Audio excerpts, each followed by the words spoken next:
आज पुओ झील निर्वाचन क्यों आधार आप जानते तीन जरे जाति यौतुक जातक जाति मोर तीन पुरुष पूर्व तेल कम करुले बर्तमान कई तेल कम करूना कि घणा देखी ना कि पेशा देखी आना कि मो बहु खोजुची तेली मो पुओ इंजीनियर सी भी तेल कम जानी कि खोजुची तेली घर झी कौन हम समाज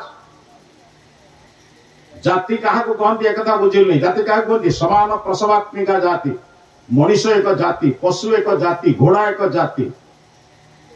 कर्म भित्तिक किसी कर्म अच्छे तेल कम करुथिबारु तेली गुड़ कम करुथिबारु गुड़िया लुहा कम करुथिबारु लोहार एमाने एक कर्म भित्तिक पाठ पढ़ाउथिबा लोक मास्टर चिकित्सा करुथिबा लोक डाक्टर कर्म भित्तिक चिंता करथला कोन ना गुण कर्म स्वभाव आचार्य माने देखुथिले केउ झियोटी नम्र भद्र शालीन एवं विनयी पुरुष आचार्य माने कहूथिले जे नम्र भद्र विनयी सेही मानक पाखरे उभय पितामातांकर अनुमति क्रमे परस्पर परस्पर को ग्रहण करते या द्वारा दिव्य संतान जन्म होता कहीं उभयंकर गुण कर्म स्वभाव समान आमे जो आधार मानिलु आधार बोलेगा आउटे हूँ जाऊतुक किए बेसी पैसा दम पुओ को केते दाम रे बिकी पारिबी जदि जने लक्ष्य दउची आउ जने 1.5 लक्ष दउची ताले सेठी मो बागर करबी काहे ना मो पुओर दाम बढ़ुची जो माने पुओ को बिकंती से भल बो कोट पाइबे कोन बा बुझ परतन तो जे बहु आनिया पई चेष्टा करिवे से सिना करिवे जे पुओ को दाम रे बिकंती से भल बो कोट पाइबे सबुठ बड़ कथा है आम बुझीचु कन्या जे दौची से न्यून कन्या जे नौची से बड़ ना शास्त्र अध्ययन कले ना विद्या अध्ययन कले उदाहरण आपको दौची शिवधनु भंग कर सारा परे रामचंद्र जेतबळे विश्वामित्र कहले रामचंद्र तमे तबे शिवधनु भांगिल सीता को विवाह करिवार योग्य हो गला प्रतिज्ञा तो थिला जे शिवधनु भांगिबो से सीता को विवाह करिवो तमे तो भांगिल तमे विवाह कर जाओ ठीक है बापा अनुमति बिना मुझे विवाह करी ना शीघ्र तुम बापा 3टा बाहर तुम ये गोटे बाहर पड़ो घर 2टा बाहर कौन असुविधा हो रामचंद्र कहले बापा मु संकल्प करिछि मो ठारू एक पत्री व्रत आरंभ हो एथि पिता अनुमति बिना मुझे विवाह करी ना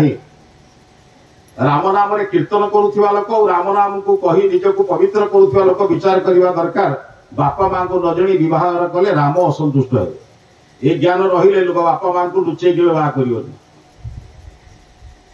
आमे तो केवल नाचिलु किंतु प्रकृत बुझिलु नहीं हो ये समाज को जानिबा पय हमहु भितरे बुझिबा को पड़िबो राम कौन करथिले राम गले दशरथ पिला मान को नहीं के आसिले